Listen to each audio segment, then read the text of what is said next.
Hello everyone, Roger here and welcome to my latest video, and this is my first of a series which I'm doing, which is called My History of Call of Duty. Sorry, I've still got my cough, by the way.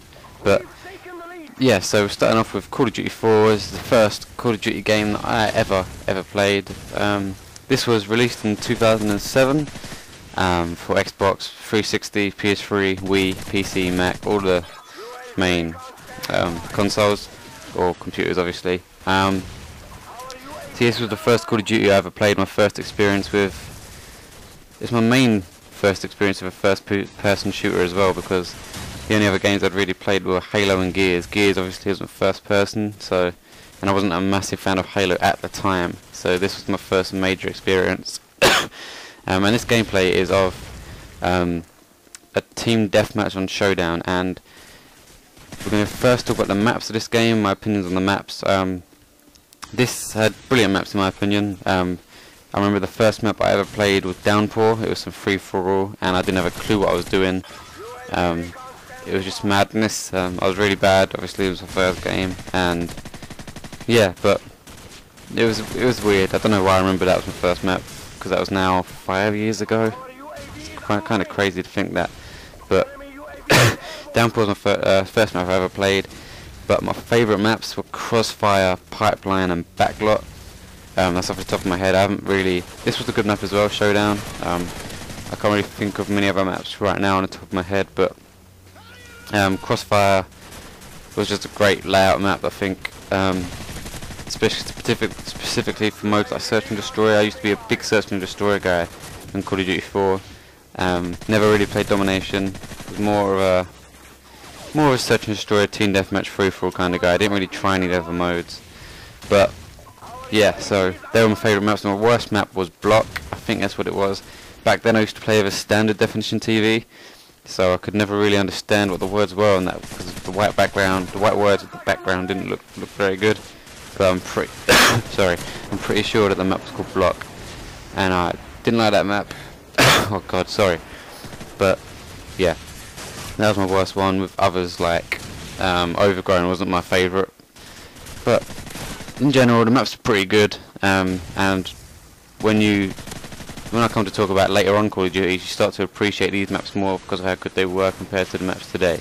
But anyway, we're talking about Call of Duty 4 today, so moving on to guns. Guns are a big part obviously of a shooter. If you don't have good guns and balanced guns, then there's a problem. But my favourite gun of all time on this game is what I'm using in this very gameplay, is the MP5. Something about this gun, I'm not sure if I'm the only one. With my friends never used to like it when we played, but there's something about it. I can hip fire it, I don't know, I have to have a silencer on it as well. It's just my favourite gun. It's my trademark, I suppose you could say. But my other favourite guns were the AK-74U, the P90, and yeah, they're my main three guns. SMGs, that's my playstyle, running around, killing people, not camping back, or defending back, whatever you want to call it. So yeah, they're my favourite guns. As you can see in this gameplay, I do pretty decently with the MP5. I got this gameplay the other day, but anyway, enough of that. Guns, I've never really used to snipers. I never saw the fascination of being able to snipe, but that's just me. Maybe it's because I'm not very good at it, or maybe it's because I don't see the point, because I still don't see the point, to be honest. And assault rifles were good, but I felt very limited, and I felt like I had to defend more and like camp back a bit more. Oh god, sorry. Specifically with guns like M16A4, I never become friends with, because it's just a really difficult gun to use for me. But yeah, so assault rifles I never really got into, neither of the LMGs. But this was an extremely addicting game for me. I used to come in from school, play it until the next day, not the next day, until the end of the day, then go to bed, go to school, get home, play it again. But now we're going to talk about my stats from Call of Duty 4. And as you can see, I'm a rank 52 with the last Prestige. I haven't managed to get to the final rank yet. As you can see on the leaderboards, my friends' leaderboard anyway, I'm not too far off the top. I've got quite a lot of friends who've reached the final rank.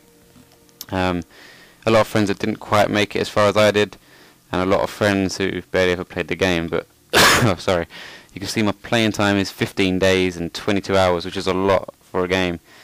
And you can see wins, I have 3,535 wins, 4,960 losses, with a pretty poor ratio really, and my biggest win streak was 13. Kills, I have 37,000 kills, and I think that says 38,000 deaths, I can't really see on the screen, with a KD of 0.95 and a kill streak of 47. I will admit, I cheated to get that. I didn't hack, like I think the guys at the top might have there. I didn't hack, but I did cheat. I got in a lobby with people that were doing it, and I managed to get a 47 kill streak, which I could have done better, but my honest kill streak is probably about 20 as far as it goes. And as you can see, my accuracy is 18%. I'm not sure if that's good or bad, but probably bad because it's me. But yeah, so you can see there that my playing time 15 days, almost 16 days, and I got 4,000 something headshots, and I'm pretty close to rank 54. But yeah, that's the end of the video, guys. I hope you've enjoyed my history of Call of Duty 4, and I will see you in the World at War commentary. Take care.